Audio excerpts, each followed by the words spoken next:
bienvenue sur la chaîne de Netivot Olam. Dans cette vidéo, nous allons voir le thème du Shabbat. Il y aura certainement plusieurs vidéos. Donc aujourd'hui, on fait le constat que le jour de rassemblement des différentes dénominations christiques se déroule principalement le dimanche. Or, nous voyons dans la Bible que ce jour de rassemblement devrait avoir lieu le jour du Shabbat. Donc on voit ça dans les Écritures. Ce qu'on appelle l'Ancien Testament, les écrits avec Yeshua, donc le Nouveau Testament, les écrits nazaréens, Yeshua, Paul, les disciples se réunissent le Shabbat. Nous pouvons nous poser la question de savoir qu'est-ce que le Shabbat? Est-ce qu'il faut le faire? Est-ce qu'il faut le respecter? Quel jour? Est-ce qu'on doit le respecter le dimanche? Est-ce que c'est le samedi? Est-ce qu'on peut le respecter n'importe quel jour de la semaine? Nous allons voir donc dans cette étude les différentes questions sur le Shabbat et voir le culte que nous devons rendre à Dieu en cette journée de Shabbat. Est-ce que c'est encore d'actualité ou non? Nous allons voir donc plusieurs aspects, donc plusieurs points. Le premier point, qu'est-ce que le Shabbat? Quel jour tombe le Shabbat? Le deuxième point, que disent les Ketuvim Netzarim, c'est-à-dire les écrits nazaréens sur le Shabbat? Troisième point, y a-t-il des prophéties sur le Shabbat? Quatrième point, qu'est-il permis de faire ou de ne pas faire durant cette journée? Cinquième point, les autres jours du Shabbat que le Shabbat hebdomadaire. Sixième point, déroulement de la journée. Et septième point, une conclusion. Donc le premier point, qu'est-ce que le Shabbat? Quel jour tombe Shabbat? Donc Genèse chapitre 2, versets 2 à 3. Dieu acheva au septième jour son œuvre qu'il avait faite. Et il se reposa, c'est le mot Shabbat, au septième jour de toute son œuvre qu'il avait faite. Dieu bénit le septième jour et il le sanctifia, parce qu'en ce jour, il se reposa, Shabbat, de toute son œuvre qu'il avait créée en la faisant.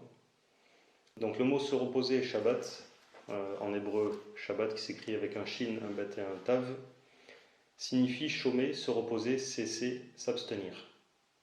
On peut décomposer ce mot dans ces trois lettres, en prenant donc la première lettre du mot et la dernière, donc le shin et le tav, qui fait le mot chet, qui signifie fondement, et le bet au milieu, qui signifie maison, tente, palais, famille.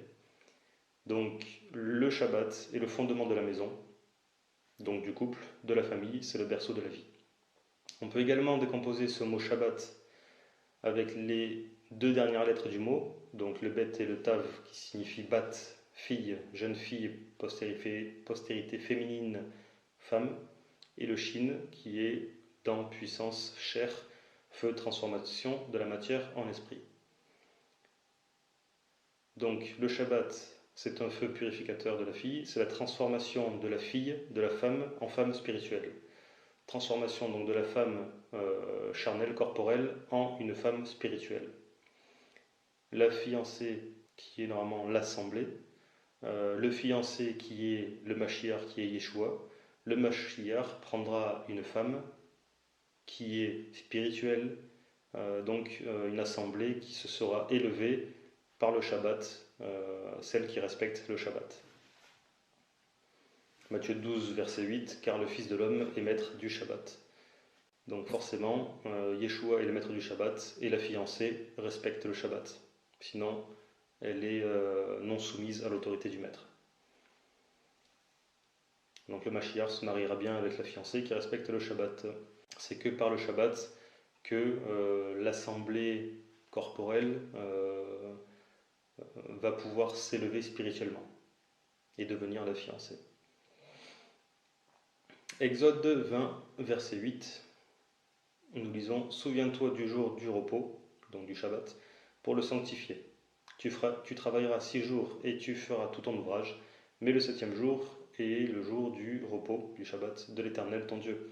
Tu ne feras aucun ouvrage, ni toi, ni ton fils, ni ta fille, ni ton serviteur, ni ta servante, ni ton bétail, ni l'étranger qui est dans tes portes, car en 6 jours l'Éternel a fait les cieux et la terre et la mer et tout ce qui y est contenu. Et il s'est reposé le septième jour, c'est pourquoi l'Éternel a béni le jour du Shabbat, du repos, et l'a sanctifié. » Donc verset 8, « Souviens-toi du jour du repos pour le sanctifier. » C'est à nous de nous renseigner comment on doit sanctifier cette journée, comment sanctifier le jour du Shabbat. Donc ce passage-là, il est dans les 10 paroles. Donc c'est soit on prend toutes ces 10 paroles, ce qu'on appelle les 10 commandements, soit on prend toutes ces 10 paroles pour les respecter dans leur globalité, mais comme il est écrit dans Deutéronome chapitre 4 verset 2, vous n'ajouterez rien à ce que je vous prescris et vous n'en retrancherez rien, mais vous observerez les commandements de l'Éternel votre Dieu tels que je vous les ai prescrits. Donc on a une interdiction d'enlever ou de rajouter quoi que ce soit à la Torah. On ne peut pas donc prendre un commandement et dire celui-là je le respecte et celui-là je ne le respecte pas. Donc souviens-toi, verset 8, souviens-toi du Shabbat. Donc c'est le mot zachor qui signifie penser, se souvenir, mentionner, rappeler. Donc on décompose le mot zachor, donc zayin, chaf, vav, resh. On récupère donc, on laisse la dernière lettre, on prend les deux premières lettres. Zachar, donc qui signifie être pur au sens moral, purifié, et la dernière lettre qui est le resh, qui signifie donc tête, chef, raisonnement, intellect. Donc se souvenir signifie se rappeler, mentionner à plusieurs reprises le Shabbat et ses lois, se remémorer toutes les lois qui peuvent être en relation avec le Shabbat. Être pur au sens moral, donc purifier son intellect. Purifier son intellect durant le Shabbat, comme nous le verrons, durant cette journée, on ne peut pas penser au jour de demain, à ce qui s'est passé dans la semaine, mais on doit se purifier au niveau de son intellect. Donc se souvenir, c'est purifier son intellect pour se rappeler des choses dont on doit se souvenir, que ce soit du jour du repos ou d'autres thèmes. Comment peut-on savoir quand tombe le jour du Shabbat? En français, nous avons le samedi. En hébreu, c'est donc le Shabbat avec les 3 consonnes, le shin, le bet et le tav. Donc shebete. On voit en italien que le mot sabato, qui signifie aussi samedi, donc on retrouve le S, le B et le T. En grec, sabato, toujours pareil, le S, le B et le T. En latin, sambati ou sabati, donc le S, le B et le T. Donc dans ces vieilles langues, comme le latin, le grec, on retrouve les mêmes lettres, donc le shin, le bet et le tav, donc le S, le B et le T, qui signifient le samedi. Donc on voit vraiment que le Shabbat a son jour le samedi. Et les hommes n'ont pas changé de jour depuis que Dieu s'est reposé, le Shabbat qui tombe bien le samedi. En petite parenthèse au niveau du dimanche, en anglais on a Sunday qui signifie jour du soleil, jour de la lumière. Le dimanche, on voit dans la création que c'est le premier jour de la création, où est-ce que Dieu a séparé la lumière de la ténèbre. Donc le dimanche qui est le premier jour, Sunday, nous montre bien que si dimanche c'est le premier jour, le 7e jour tombe bien le samedi. Genèse chapitre 1, versets 3 à 5. Dieu dit que la lumière soit, et la lumière fut. Dieu vit que la lumière était bonne, et Dieu sépara la lumière d'avec les ténèbres. Dieu appela la lumière jour, et il appela les ténèbres nuit. Ainsi il y eut un soir, et il y eut un matin. Ce fut, le premier jour, ce fut jour 1. Les jours commencent dans la Bible, non pas à minuit, donc à 0h0, mais le soir. Ici, on voit qu'il y a eu un soir et il y a eu un matin. Et ça fait une journée. Donc d'abord une période de soir, au coucher du soleil. Donc la journée commence au coucher du soleil, avec une période de ténèbres, de soir. Et ensuite, la journée continue avec une période de jour. Donc le Shabbat commence le vendredi au coucher du soleil et il se termine le samedi soir, une fois qu'on sait que le soir est arrivé, c'est-à-dire lorsqu'on voit au moins 3 étoiles, puisque les étoiles sont les témoins que la nuit est présente.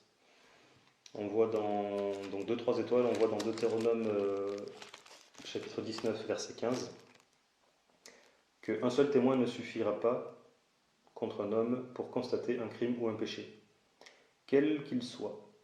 Un fait ne pourra s'établir que sur la déposition de 2 ou de 3 témoins.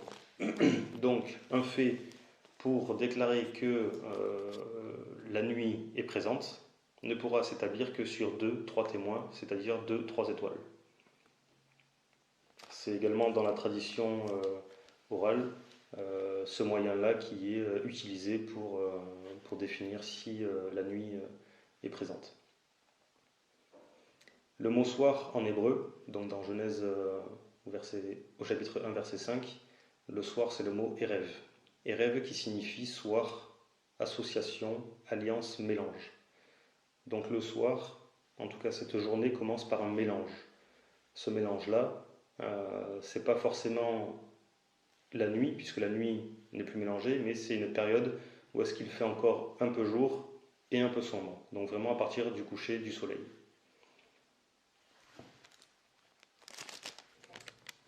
Donc on voit ce détail des étoiles dans Genèse chapitre 1, versets 14 à 16. Dieu dit qu'il y ait des luminaires dans l'étendue du ciel pour séparer le jour d'avec la nuit, que ce soit des signes pour marquer les époques, les jours et les années, et qu'ils servent de luminaires dans l'étendue du ciel pour éclairer la terre, et cela fut ainsi. Dieu fit les 2 grands luminaires, le plus grand luminaire pour présider au jour, et le plus petit luminaire pour présider à la nuit, et il fit aussi les étoiles. Donc les luminaires, verset 16, on a le grand luminaire qui est le soleil, le petit luminaire qui est la lune, et on a les étoiles. Donc les jours sont calqués sur les luminaires. Ça va vraiment être ces luminaires-là qui vont définir à quel moment de la journée nous sommes. Donc partie 2, qu'est-il dit à propos du Shabbat dans les Ketuvim Netzarim, donc dans les écrits nazaréens? La question que nous pouvons nous poser, et laquelle nous devons résoudre, est: est-ce qu'il est question du Shabbat dans les écrits nazaréens, c'est-à-dire le Nouveau Testament? Et qu'est-ce qu'il est dit à son propos? Est-ce que ce jour-là est encore d'actualité ou est-ce qu'il est obsolète? Yeshua a-t-il respecté le Shabbat? Est-ce que les disciples de Yeshua ont respecté le Shabbat?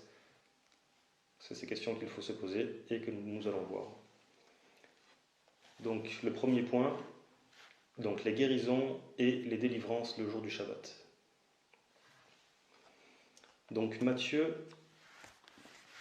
chapitre 12, versets 9 à 13.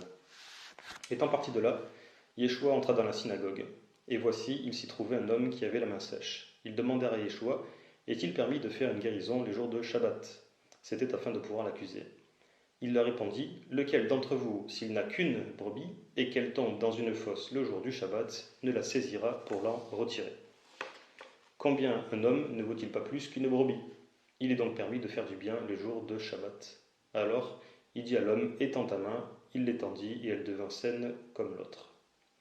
Donc ce même passage, il est également dans Marc, chapitre 3, versets 1 à 5. Yeshua entra de nouveau dans la synagogue. Il s'y trouvait un homme qui avait la main sèche. Ils observaient Yeshua pour voir s'il le guérirait le jour du Shabbat. C'était afin de pouvoir l'accuser. Et Yeshua dit à l'homme qui avait la main sèche: lève-toi là au milieu. Puis il leur dit: est-il permis le jour du Shabbat de faire du bien ou de faire du mal, de sauver une personne ou de la tuer? Mais ils gardèrent le silence. Alors, promenant ses regards sur eux avec indignation et en même temps affligé de l'endurcissement de leur cœur, il dit à l'homme: étends ta main. Il l'étendit et sa main fut guérie. Luc 6, verset 6. Il arriva un autre jour de Shabbat que Yeshua entra dans la synagogue et qu'il enseignait. Il s'y trouvait un homme dont la main droite était sèche. Donc on voit dans ce passage que les pharisiens veulent accuser Yeshua parce qu'il va faire une guérison le jour du Shabbat.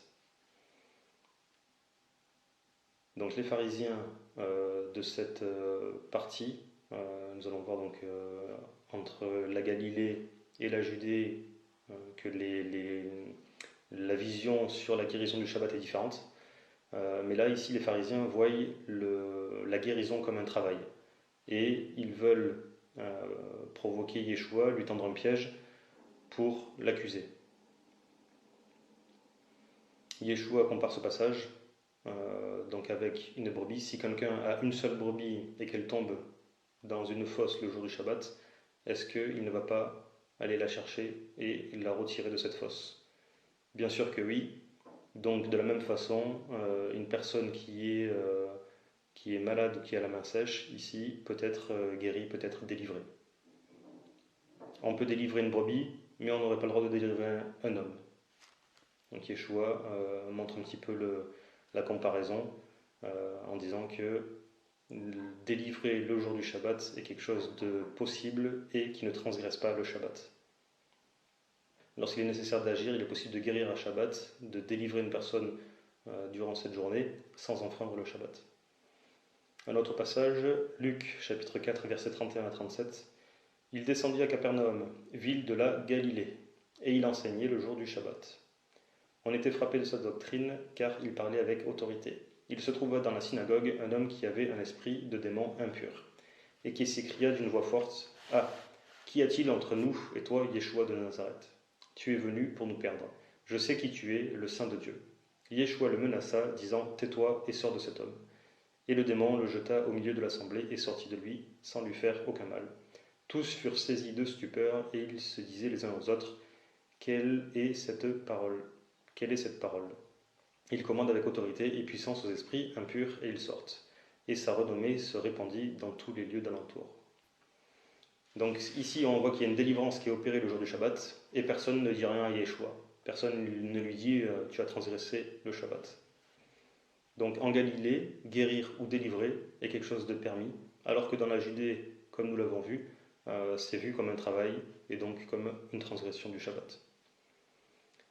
Luc chapitre 13, versets 10 à 17, Yeshua a enseigné dans une des synagogues le jour du Shabbat.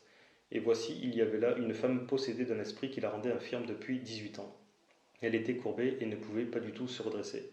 Lorsqu'il la vit, Yeshua lui adressa la parole et lui dit, « Femme, tu es délivrée de ton infirmité. » Et il lui imposa les mains. À l'instant, elle se redressa et glorifia Dieu. Mais le chef de la synagogue, indigné de ce que Yeshua avait opéré cette guérison un jour de Shabbat, dit à la foule, « Il y a 6 jours pour travailler. Venez donc vous faire guérir ces jours-là et non pas le jour du Shabbat. » Hypocrite, lui répondit le Seigneur, est-ce que chacun de vous, le jour du Shabbat, ne détache pas de la crèche son bœuf ou son âne pour le mener à boire? Et cette femme, qui est une fille d'Abraham et que Satan tenait liée depuis 18 ans, ne fallait-il pas la délivrer de cette chaîne le jour du Shabbat? Tandis qu'il parlait ainsi, tous ses adversaires étaient confus et la foule se réjouissait de toutes les choses glorieuses qu'il faisait. Donc Yeshua compare encore une fois le fait que les hommes vont détacher, vont délier leurs animaux, donc le bœuf, l'âne, pour les mener à boire durant la journée de Shabbat. Donc il est possible de délier un animal, mais par contre de délier une femme ou un homme qui est fille d'Abraham serait interdit et vu comme un travail. Donc Yeshua, pour les personnes qui pensent que faire une guérison est une transgression du Shabbat, Yeshua les appelle hypocrites, comme on le voit verset 15. Donc faire une guérison ou délivrer le jour du Shabbat est quelque chose qui ne transgresse pas le Shabbat et qui est autorisé. Luc chapitre 14 versets 1 à 6. Yeshua étant entré un jour de Shabbat dans la maison de l'un des chefs des pharisiens pour prendre un repas, les pharisiens l'observaient. Et voici un homme hydropique qui était devant lui. Yeshua prit la parole et dit aux docteurs de la loi et aux pharisiens, est-il permis ou non de faire une guérison le jour du Shabbat? Ils gardèrent le silence, alors Yeshua avança la main sur cet homme, le guérit et le renvoya. Puis il leur dit, lequel de vous, si son fils ou son bœuf tombe dans un puits, ne l'en retirera pas aussitôt le jour du Shabbat? Et ils ne purent rien répondre à cela. Donc est-ce qu'il est possible de faire une guérison le jour du Shabbat? Yeshua, encore une fois, si son fils ou si son animal, son bœuf, tombe dans un puits, est-ce qu'il va attendre que le Shabbat ne passe pour l'en délivrer? Et peut-être que le fils ou le bœuf ne meurt. Ou est-ce qu'il va le retirer de suite? Voilà. Donc ils ne répondent pas à cette question, mais bien évidemment, si c'est leur fils qui tombe dans un puits, ils vont le retirer de suite, même si cela pourrait être considéré comme un travail. Mais ici, faire une guérison le jour du Shabbat, ce n'est pas un travail. Voilà, donc il est possible de faire une guérison, de délivrer le jour du Shabbat sans le profaner, sans le transgresser. Jean chapitre 5, donc versets 5 à 16, là se trouvait un homme malade depuis 38 ans. Yeshua l'ayant vu coucher, et sachant qu'il était malade depuis longtemps, lui dit, veux-tu être guéri? Le malade lui répondit, Seigneur, je n'ai personne pour me jeter dans la piscine quand l'eau est agitée, et pendant que j'y vais, un autre descend avant moi. Lève-toi, lui dit Yeshua, prends ton lit et marche. Aussitôt, cet homme fut guéri. Il prit son lit et marcha. C'était un jour de Shabbat. Les Juifs dirent donc à celui qui avait été guéri, c'est le Shabbat, il ne t'est pas permis d'emporter ton lit. Il leur répondit, celui qui m'a guéri m'a dit, prends ton lit et marche. Ils lui demandèrent, qui est l'homme qui t'a dit, prends ton lit et marche? Mais celui qui avait été guéri ne savait pas qui c'était, car Yeshua avait disparu de la foule qui était en ce lieu. Depuis, Yeshua le trouva dans le temple et lui dit, voici, tu as été guéri, ne pêche plus de peur qu'il ne t'arrive quelque chose de pire. Cet homme s'en alla et annonça aux Juifs que c'était Yeshua qui l'avait guéri. C'est pourquoi les Juifs poursuivaient Yeshua parce qu'il faisait ces choses le jour du Shabbat. Donc nous verrons au point 4 avec Néhémie, chapitre 13, versets 15 à 22, que le jour du Shabbat, il y a un interdit de porter un fardeau dans le domaine public. Mais que dans le domaine privé, c'est possible. Mais il n'est pas permis de travailler. Donc il est permis de porter quelque chose, un fardeau, il est permis de porter quelque chose dans le domaine privé, donc c'est-à-dire chez soi ou dans son jardin, sans travailler encore une fois, mais de porter quelque chose dans le domaine public, donc sur la route, ce n'est pas permis. Et nous verrons ça au point 4. Il y a une notion également que Yeshua va utiliser, mais qui n'est jamais expliquée, c'est la notion de l'érouve.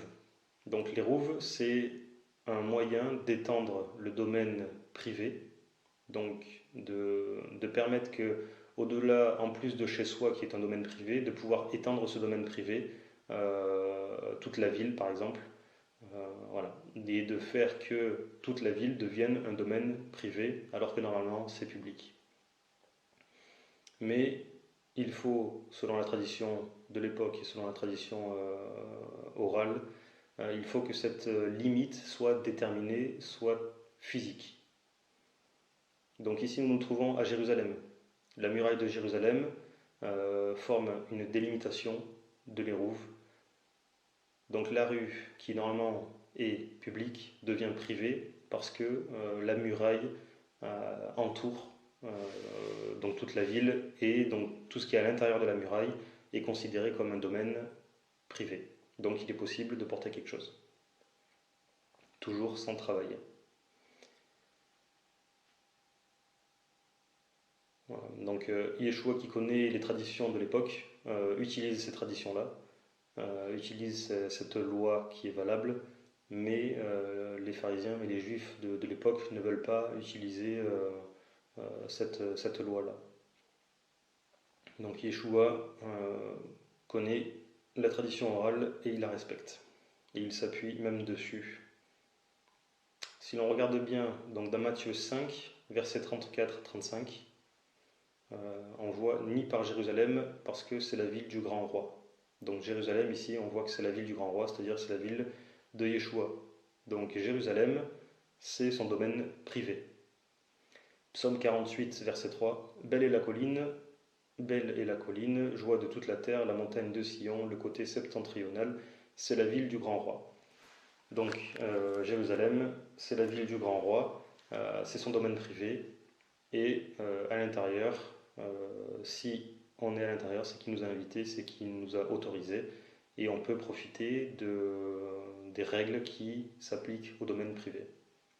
Donc quand Yeshua dit « prends ton lit et marche », il n'y a aucune transgression puisqu'il est dans un domaine privé et qu'il est possible de porter quelque chose.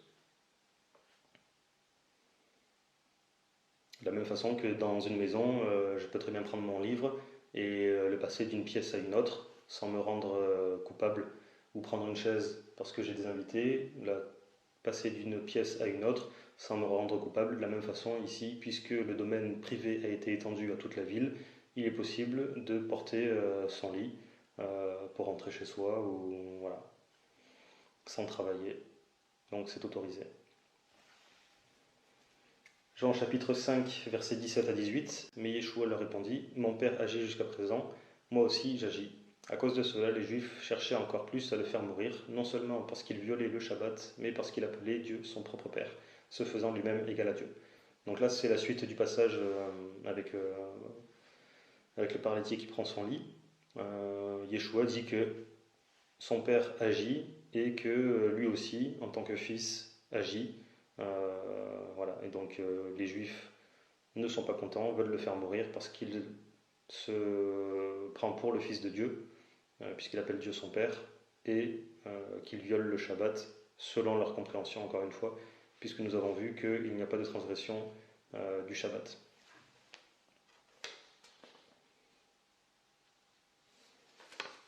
Encore aujourd'hui, même si cette tradition donc, de l'Hérouv, de pouvoir étendre le domaine privé à toute une ville ou à l'extérieur, permet encore aujourd'hui la tradition de l'Hérouv, donc d'étendre le domaine privé au domaine public.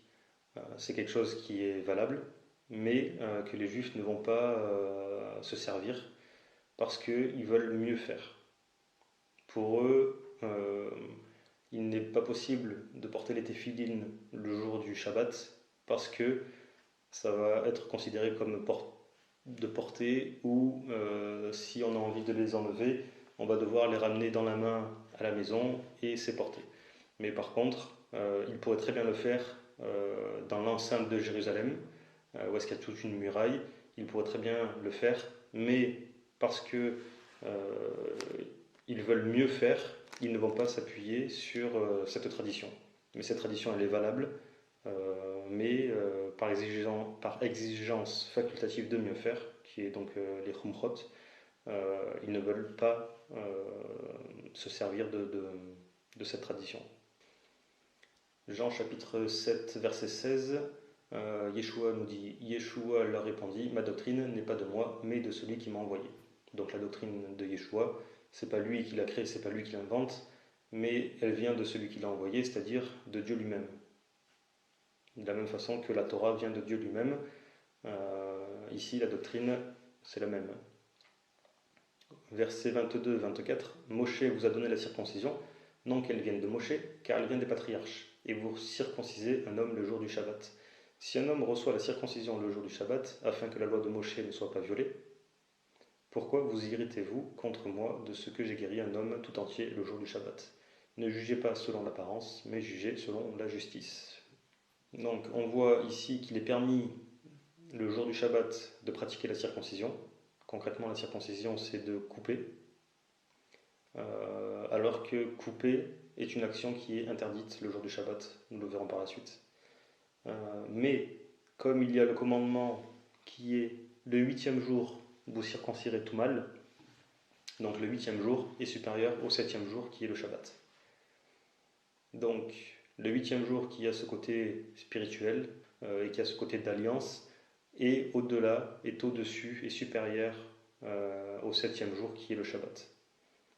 Donc il est possible de pratiquer une circoncision en coupant, qui normalement est un acte interdit, qui est un acte qui transgresse le Shabbat, mais comme c'est le 8e jour, comme c'est un commandement qui est supérieur, il peut être effectué sans se rendre coupable. Donc il y a une importance des commandements, il y a une importance de priorité qui permet de ne pas transgresser le Shabbat en respectant des commandements qui sont supérieurs. Jean chapitre 9, versets 13 à 17. Ils menèrent vers les pharisiens celui qui avait été aveugle. Or c'était un jour de Shabbat que Yeshua avait fait de la boue et lui avait ouvert les yeux. De nouveau les pharisiens aussi lui demandèrent comment il avait recouvré la vue. Il leur dit, il a appliqué de la boue sur mes yeux, je me suis lavé et je vois. Sur quoi quelques-uns des pharisiens dirent, cet homme ne vient pas de Dieu car il n'observe pas le Shabbat. D'autres dirent, comment un homme pécheur peut-il faire de tels miracles? Et il y eut division parmi eux. Il dit encore à l'aveugle, toi, que dis-tu de lui? Sur ce qu'il t'a ouvert les yeux. Il répondit, c'est un prophète. Donc pour ces juifs-là, donc qui sont des pharisiens, pour ces pharisiens, Yeshua n'observe pas le Shabbat parce qu'il a fait de la boue durant la journée du Shabbat. Donc c'est la même explication que pour la circoncision. La guérison qui est d'ordre spirituel peut être effectuée par tout moyen sans transgresser le Shabbat. Donc faire de la boue qui normalement peut être vu comme un travail, puisque le peuple hébreu en Égypte faisait des briques avec de la boue, donc c'est vu comme un travail. Mais parce que ici c'est utilisé pour une guérison, il n'y a pas de problème, il n'y a pas de transgression. Donc pour conclure ce premier sous-point, opérer une guérison ou une délivrance le jour du Shabbat, ce n'est pas un péché, c'est une action qui n'enfreint pas le Shabbat, même si à l'époque certains pharisiens considéraient cela comme un travail. Aujourd'hui dans les synagogues, c'est une action qui est autorisée puisque durant cette journée, les Juifs prient pour qu'il y ait des délivrances, pour qu'il y ait des guérisons parmi les personnes. Donc Yeshua n'a jamais enfreint le Shabbat. Nous allons voir donc le deuxième sous-point, toujours de la partie 2, les priorités durant le Shabbat. Donc nous avons vu qu'on ne doit pas attendre le lendemain pour faire une guérison, mais que le jour du Shabbat, il est possible de faire une délivrance ou de guérir. De la même façon, il est permis de circoncire un enfant le jour du Shabbat, ou de faire de la boue pour une guérison, même s'il y a l'interdiction de couper. La circoncision étant supérieure au Shabbat, celle-ci sera faite même le jour du Shabbat. On voit qu'il y a donc une priorité, c'est-à-dire un commandement qui est supérieur, qui est plus haut, et en faisant ce commandement, on n'enfreint pas le commandement inférieur, qui est et qui reste important. Donc il y a des priorités. On voit ça aussi également dans Matthieu 12, versets 1 à 8. En ce temps-là, Yeshua traversa des champs de blé un jour de Shabbat. Ses disciples qui avaient faim se mirent à arracher des épis et à manger. Les pharisiens, voyant cela, lui dirent : « Voici tes disciples font ce qu'il n'est pas permis de faire pendant le Shabbat. » Mais Yeshua leur répondit : « N'avez-vous pas lu ce que fit David lorsqu'il eut faim, lui et ceux qui étaient avec lui ? Comment il entra dans la maison de Dieu et mangea les pains de proposition, qu'il ne lui était pas permis de manger non plus qu'à ceux qui étaient avec lui, et qui étaient réservés aux sacrificateurs seuls. Ou n'avez-vous pas lu dans la loi que les jours de Shabbat, les sacrificateurs violent le Shabbat dans le temple sans se rendre coupables ? Or, je vous le dis, il y a ici quelque chose de plus grand que le temple.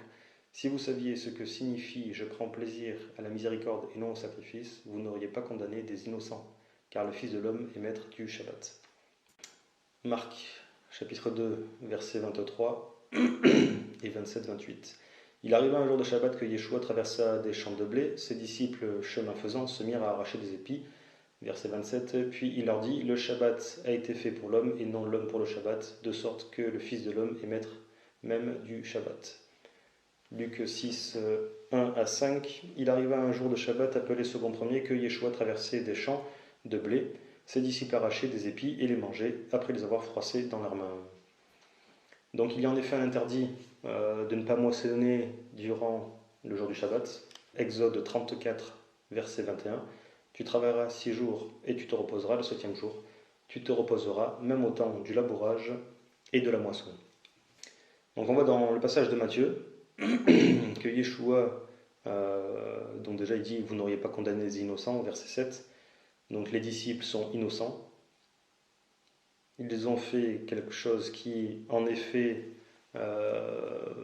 donc moissonner des épis, normalement c'est une interdiction, c'est une transgression du Shabbat.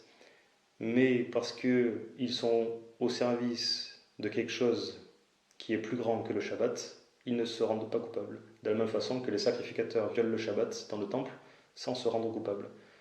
Il n'est pas permis de tuer, il n'est pas permis de faire couler le sang le jour du Shabbat, mais les sacrificateurs vont tuer des animaux, vont sacrifier. Il n'est pas permis d'allumer le feu durant le Shabbat, mais les sacrificateurs vont allumer la menorah, donc le chandelier, sans se rendre coupables. Parce que les sacrificateurs sont au service du temple qui est plus grand que le Shabbat, ils ne se rendent pas coupables en faisant le service. De la même façon, ici, les disciples sont au service de Yeshua, et Yeshua qui est plus grand que le Shabbat, puisqu'ils sont à son service, ils ne transgressent pas le Shabbat. On voit également avec David, donc David dans 1 Samuel 21, versets 3 à 6. Maintenant, qu'as-tu sous la main? Donne-moi 5 pains ou ce qui se trouvera. Le sacrificateur répondit à David, je n'ai pas de pain ordinaire sous la main, mais il y a du pain consacré, donc les pains de proposition. Si j'ai moins, tes gens se sont abstenus de femmes, c'est-à-dire ne se sont pas souillés, ne sont pas impurs. David répondit au sacrificateur, nous nous sommes abstenus de femmes depuis 3 jours que je suis parti, et tous mes gens sont purs. D'ailleurs, si c'est là un acte profane, il sera certainement aujourd'hui sanctifié par celui qui en sera l'instrument. Alors le sacrificateur lui donna du pain consacré, donc les pains de proposition, car il n'y avait pas là d'autre pain que du pain de proposition qu'on avait ôté de devant l'Éternel pour le remplacer par du pain chaud au moment où on l'avait pris. Donc on voit David qui va manger du pain de proposition qui normalement était réservé au sacrificateur et qu'il est dans une certaine difficulté. Les pains de proposition pourront être consommés par lui et ses gens également parce qu'ils sont purs, sans se rendre coupables. Donc de la même façon, ici, les disciples ne se rendent pas coupables, puisqu'ils sont au service de quelque chose qui est plus grand que le Shabbat, c'est-à-dire de Yeshua. On voit que les disciples ont faim, c'est-à-dire qu'on ne sait pas depuis combien de temps ils n'ont pas mangé. On voit David également qui, depuis qu'il est parti, depuis 3 jours, on ne sait pas s'il a mangé. Voilà, donc il y a ce côté aussi de vie ou de mort. Parce que David fuyait, marcher sans manger, ça peut être dangereux, et la vie est plus importante que le Shabbat, la vie est plus importante que la pratique des commandements. On pourrait se dire, parce qu'on sert Yeshua, parce qu'on sert Jésus, qu'on est à son service, alors on n'est pas obligé de respecter le Shabbat, on n'est pas obligé de respecter les commandements, puisqu'on est au service de bien plus grand que les commandements, qu'on est au service de bien plus grand que Yeshua. On pourrait se dire que parce qu'on est au service de Jésus ou de Yeshua, on n'est pas obligé de respecter les commandements, on n'est pas obligé de respecter le Shabbat, puisque comme on sert Yeshua, qui est plus grand que les commandements, ça nous suffit et que le reste, pas besoin de le respecter, puisqu'on est au service de Yeshua, du Maître directement.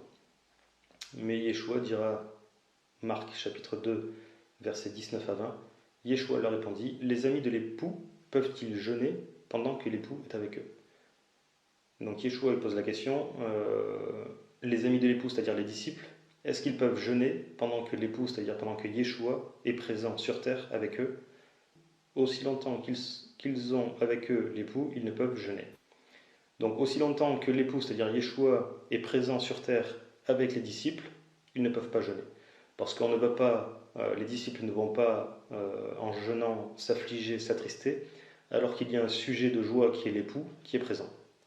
Verset 20, les jours viendront où l'époux leur sera enlevé, c'est-à-dire Yeshua leur sera enlevé physiquement, il ne sera plus sur terre, et alors ils jeûneront en ces jours-là. Donc, Yeshua est présent sur terre, on ne peut pas jeûner, on ne peut pas s'affliger. Yeshua est sur terre, on est à son service.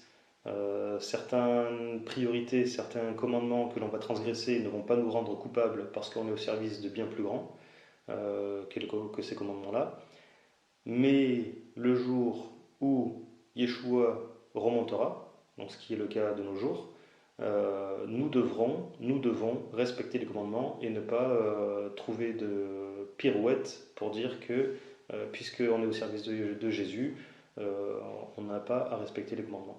Yeshua le dit lui-même, quand Yeshua sera enlevé, alors les disciples devront jeûner, devront pratiquer les commandements. Donc le Fils de l'homme est maître du Shabbat, le Shabbat est fait pour l'homme, cela veut dire que l'homme doit respecter le Shabbat. Mais lorsqu'il y a une priorité ou un commandement plus important, plus vital, le Shabbat est enfreint sans se rendre coupable pour accomplir la priorité ou le commandement qui est plus important. Il y a donc des niveaux d'ordre dans les commandements, des priorités. Comme nous l'avons vu avec la circoncision, comme ici nous le voyons en étant au service de Yeshua qui est physiquement présent. Donc chaque situation est à examiner au cas par cas pour connaître le rang d'importance des commandements. La préservation de la vie étant d'une grande importance. Donc toujours dans la partie 2, le troisième sous-point, les diverses actions durant le Shabbat que nous voyons toujours dans les écrits nazaréens. Donc Marc chapitre 1 verset 21, ils se rendirent à Capernaum et le jour du Shabbat, Yeshua entra d'abord dans la synagogue et il enseigna. Donc Yeshua il va dans la synagogue et il enseigne. Marc 6 verset 2, quand le Shabbat fut venu, il se mit à enseigner dans la synagogue. Beaucoup de gens qui l'entendirent étaient étonnés et disaient, d'où lui viennent ces choses, quelle est cette sagesse qui lui a été donnée et comment de tels miracles se font-ils par ses mains. Donc il fait des miracles, il enseigne dans la synagogue le jour du Shabbat. Donc le Shabbat, c'est un jour d'enseignement, de rassemblement pour parler autour de la parole de Dieu. Luc chapitre 4, versets 16 à 19, il se rendit à Nazareth où il avait été élevé. Et selon sa coutume, il entra dans la synagogue le jour du Shabbat.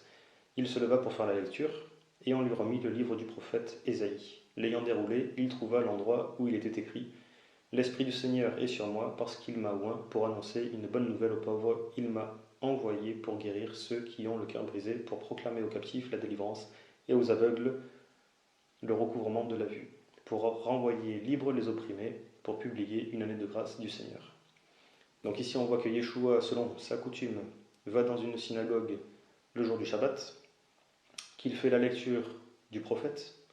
Donc durant l'office de Shabbat, il y a la lecture de la Torah, la section de la semaine qui est la paracha. Et ensuite, on lit la Haftara, c'est-à-dire des conclusions qui sont des écrits autres que la Torah, donc ici, les prophètes, et qui font écho à la paracha. Donc on voit que la journée du Shabbat, on doit continuer à suivre ce que faisait le maître, c'est-à-dire de lire la Torah, de lire les prophètes, de lire la Haftara, donc lire la paracha et la Haftara durant la journée de Shabbat. Quatrième sous-point, du point 2 toujours, le Shabbat vu par les disciples de Yeshua. Donc Jean chapitre 19 verset 31, dans la crainte que les corps ne restassent sur la croix pendant le Shabbat, car c'était la préparation, et ce jour de Shabbat était un grand jour, les Juifs demandèrent à Pilate qu'on rompît les jambes aux crucifiés et qu'on les enlevât. Au verset 33, ils ne lui rompirent pas les jambes.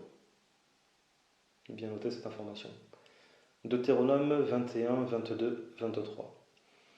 Si l'on fait mourir un homme qui a commis un crime digne de mort, et que tu l'aies pendu à un bois, son cadavre ne passera point la nuit sur le bois, mais tu l'enterreras le jour même, car celui qui est pendu est un objet de malédiction auprès de Dieu, et tu ne souilleras point le pays que l'Éternel ton Dieu te donne en héritage. Donc on voit déjà dans le premier passage, Jean 19, que Yeshua a été crucifié et pendu, que Yeshua a été crucifié. Donc on voit dans le chapitre 19 de Jean que Yeshua a été crucifié le jour de la préparation, puisque c'était le lendemain, c'était Shabbat de Pessah, donc Pâques. Yeshua a été crucifié le jour de la préparation, donc la veille de ce Shabbat de Pessah. Et le Shabbat, comme on ne peut pas travailler, il fallait enlever le corps. Et parce que Deutéronome chapitre 21 nous dit qu'on ne doit pas laisser un cadavre passer la nuit sur le bois, mais qu'il faut l'enterrer le jour même, Yeshua a été descendu de la croix. Luc chapitre 23, 53, 56, il le descendit de la croix, l'enveloppa d'un linceul et le déposa dans un sépulcre taillé dans le roc, où personne n'avait encore été mis. C'était le jour de la préparation et le Shabbat allait commencer. Les femmes qui étaient venues de la Galilée avec Yeshua accompagnèrent Joseph, virent le sépulcre et la manière dont le corps de Yeshua y fut déposé. Et s'en étant retournées, elles préparèrent des aromates et des parfums, puis elles se reposèrent le jour du Shabbat selon la loi. Donc ici on voit que les femmes qui sont également disciples de Yeshua vont se reposer selon la loi le jour du Shabbat. Donc elles ne vont pas aller embaumer le corps de Yeshua. Là ils ont fait tout ça en urgence, de mettre Yeshua dans le tombeau, dans le sépulcre, parce que le Shabbat allait commencer, et qu'après, pendant le Shabbat, on ne peut plus faire ces actions-là. Donc ils se dépêchent avant que le Shabbat ne commence. Luc chapitre 24 verset 1, le premier jour de la semaine, elles se rendirent au sépulcre de grand matin, portant les aromates qu'elles avaient préparés. Matthieu 28, 1. Après le Shabbat, à l'aube du premier jour de la semaine, Marie de Magdala et l'autre Marie allèrent voir le sépulcre. Marc 16, 1. Lorsque le Shabbat fut passé, Marie de Magdala, Marie, mère de Jacques et Salomé achetèrent des aromates afin d'aller embaumer Yeshua. Verset 9. Yeshua, étant ressuscité le matin du premier jour de la semaine, apparut d'abord à Marie de Magdala, de laquelle il avait chassé 7 démons. Donc Marie de Magdala, Marie, mère de Jacques et Salomé sont allées voir le sépulcre pour embaumer Yeshua après le Shabbat, puisque c'est un travail. Elles n'ont pas eu le temps de le faire le jour de la crucifixion. Elles se reposent le jour du Shabbat et elles viennent le premier jour de la semaine pour pouvoir embaumer Yeshua. Donc elles ont respecté le Shabbat. Ce sont des disciples de Yeshua qui respectent le Shabbat. Donc on voit bien qu'à l'époque, les disciples de Yeshua respectaient le Shabbat et n'ont pas transgressé le Shabbat, même pour embaumer le Maître. Acte 1, verset 12. Alors ils retournèrent à Jérusalem, de la montagne appelée des Oliviers, qui est près de Jérusalem, à la distance d'un chemin de Shabbat. Donc quand Yeshua fait son ascension, les disciples vont avec Yeshua sur la montagne appelée des Oliviers, mais il est dit qu'ils ne se sont pas éloignés de plus de la distance d'un chemin de Shabbat. Donc pourquoi nous donner une information de la distance d'un chemin de Shabbat si les disciples ne respectent plus le Shabbat? Donc il est clair que les disciples respectent le Shabbat avec toutes les lois qui sont en référence à cette journée-là. Puisque nous le verrons également par la suite, il y a une distance maximale à parcourir, qu'il est possible de parcourir durant le Shabbat. Donc on ne doit pas s'éloigner du camp, ici de Jérusalem, à plus d'un chemin de Shabbat, ce qui montre bien que les disciples respectaient le Shabbat, puisque sinon ça ne sert à rien de nous donner cette information. Encore une fois, cette distance d'un chemin de Shabbat est une tradition orale que les disciples respectent, d'où l'importance de la tradition orale, de la connaître, pour pouvoir aussi la respecter. Acte 13, verset 14. De Perge, ils poursuivirent leur route et arrivèrent à Antioche de Pisidie. Étant entrés dans la synagogue le jour du Shabbat, ils s'assirent. Donc on voit que là, les disciples, ils se rassemblent, ils s'assoient à la synagogue durant le Shabbat.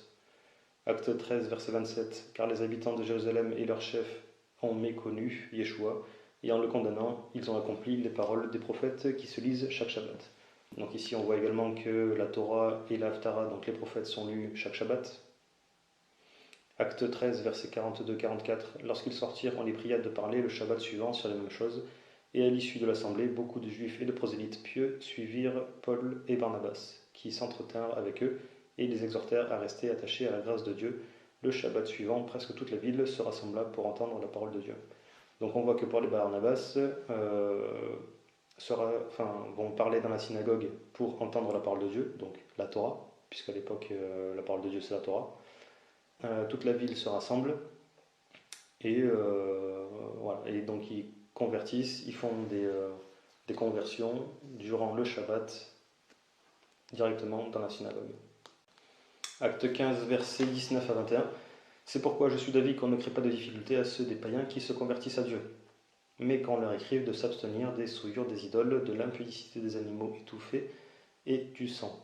Car depuis bien des générations, Moshe a dans chaque ville des gens qui le prêchent, puisqu'on le lit tous les jours de Shabbat dans les synagogues. Donc les païens qui veulent se convertir à Dieu doivent s'abstenir donc des 4 choses, verset 20, et ensuite aller à la synagogue, puisque chaque Shabbat, on lit la Torah dans la synagogue. Puisque Moïse a dans chaque ville des gens qui le prêchent. Donc la Torah, elle est prêchée, elle est lue chaque Shabbat dans les synagogues. Ici, c'est Jacques qui parle.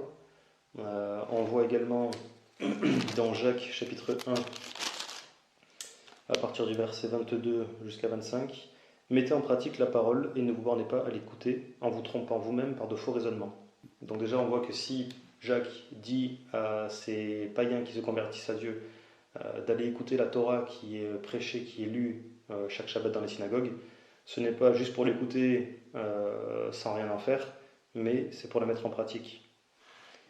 Verset 23, car si quelqu'un écoute la parole et ne la met pas en pratique, il est semblable à un homme qui regarde dans un miroir son visage naturel et qui, après s'être regardé, s'en va et oublie aussitôt comment il était. Mais celui qui aura plongé les regards dans la loi parfaite, donc dans la Torah de la liberté, et qui aura persévéré, n'étant pas un auditeur oublieux, mais se mettant à l'œuvre, celui-là sera heureux dans son activité.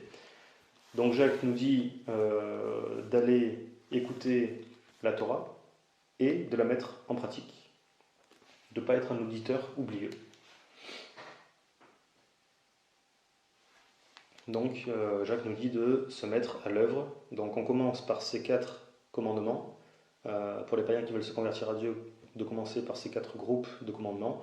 Et ensuite d'aller à la synagogue, d'aller écouter la Torah, de la mettre en pratique. Puisque quand la Torah est lue, les divers commandements de la paracha sont énoncés aux nouveaux convertis de se renseigner, de chercher à mettre en pratique ces commandements en se renseignant auprès des rabbins, auprès de personnes plus avancées dans la pratique. Acte 16, verset 13. Le jour du Shabbat, nous nous rendîmes hors de la porte vers une rivière où nous pensions que se trouvait un lieu de prière. Nous nous assîmes et nous parlâmes aux femmes qui étaient réunies. Donc le jour du Shabbat, ils cherchaient un lieu de prière pour prier, pour parler autour de la parole de Dieu. Acte 17, verset 1-2.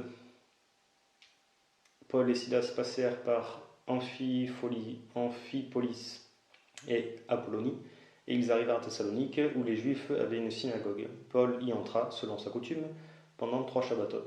Il discuta avec eux d'après les Écritures. Donc Paul va parler d'après les Écritures dans la synagogue, selon sa coutume, durant 3 Shabbatot. Donc le Shabbat, c'est bien un jour d'enseignement, un jour de partage autour de la parole, un jour de prière. Acte 18, verset 4. Paul discourait dans la synagogue chaque Shabbat, et il persuadait des Juifs et des Grecs. Là, c'est assez clair. Colossiens 2, versets 16 à 18. Que personne donc ne vous juge au sujet du manger ou du boire, ou au sujet d'une fête, d'une nouvelle lune ou des Shabbatot. C'est l'ombre des choses à venir, mais le corps est en Mashiach. Qu'aucun homme, sous une apparence d'humilité et par un culte des anges, ne vous ravisse à son gré le prix de la course, tandis qu'il s'abandonne à ses visions et qu'il est enflé d'un vain orgueil par ses pensées charnelles. Donc, il faudrait lire les chapitres 2 et 3 en entier. On voit ici le prix de la course. Le prix de la course, c'est la récompense pour les œuvres. Les œuvres sont la mise en pratique des commandements. Dans Romains 7, chapitre 14, on voit que la loi est spirituelle. Donc la loi n'est pas charnelle.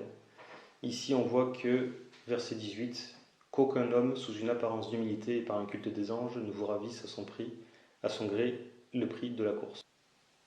Donc cet homme-là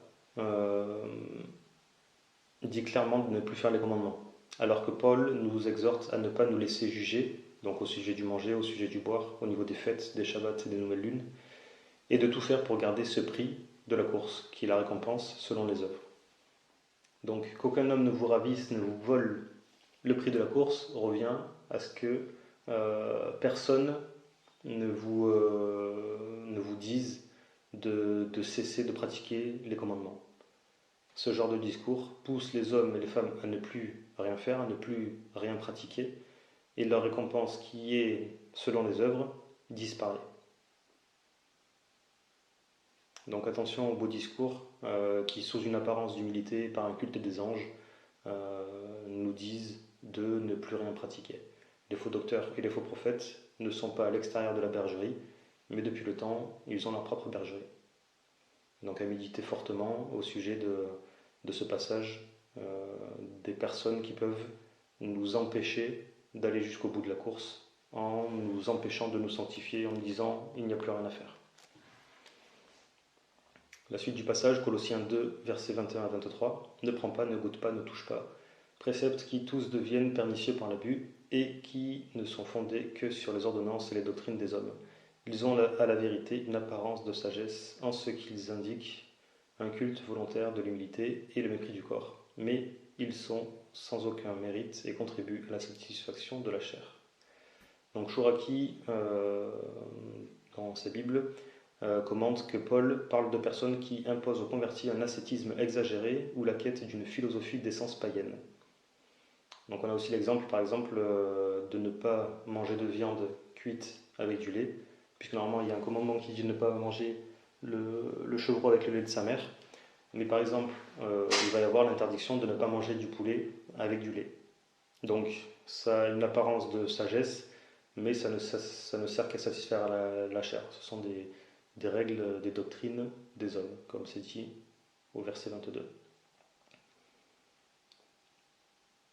Donc on voit ici dans cette première partie que même Paul nous dit que personne n'a à nous juger au sujet du manger, donc de manger cachère, au sujet du boire, donc de boire des choses cachères, encore une fois, au sujet d'une fête que nous pouvons respecter, que personne ne nous juge au sujet d'une nouvelle lune ou au niveau du Shabbat. Qu'aucun homme ne vienne nous ravir le prix de la course. Donc à nous de ne pas nous laisser influencer, à nous de ne pas nous laisser distraire par des discours qui peuvent nous empêcher de continuer notre pratique, notre avancée avec Dieu. Donc nous l'avons vu, les disciples de Yeshua continuent à pratiquer le Shabbat. Ils se rassemblent le jour du Shabbat, comme le demande la Torah. Ils ne sont pas passés au dimanche. Ils lisent la Torah, ils enseignent. On voit que Paul ici nous dit de ne pas nous laisser juger parce que nous pratiquons les commandements, qu'on doit vraiment rechercher le prix de la course en pratiquant les commandements par amour pour Dieu. Donc les disciples de l'époque n'ont pas abandonné la pratique du Shabbat. Si nous voulons être des vrais disciples de Yeshua, nous devons nous aussi respecter ce jour de repos, qui est le Shabbat, qui tombe le samedi, mais pas un autre jour. Il n'est pas question de religion, mais de vérité. Les disciples étaient dans la vérité en pratiquant le Shabbat. À nous de réfléchir ce que nous voulons être et ce que nous voulons faire. Est-ce qu'on veut être des vrais disciples ou est-ce qu'on veut instaurer une nouvelle religion qui ne s'appuie pas sur la parole? Nous voyons dans les écrits nazaréens que Yeshua et les disciples ont respecté le Shabbat. Si nous voulons nous placer dans la même lignée que Yeshua et ensuite des disciples, nous devons marcher comme eux ils ont marché.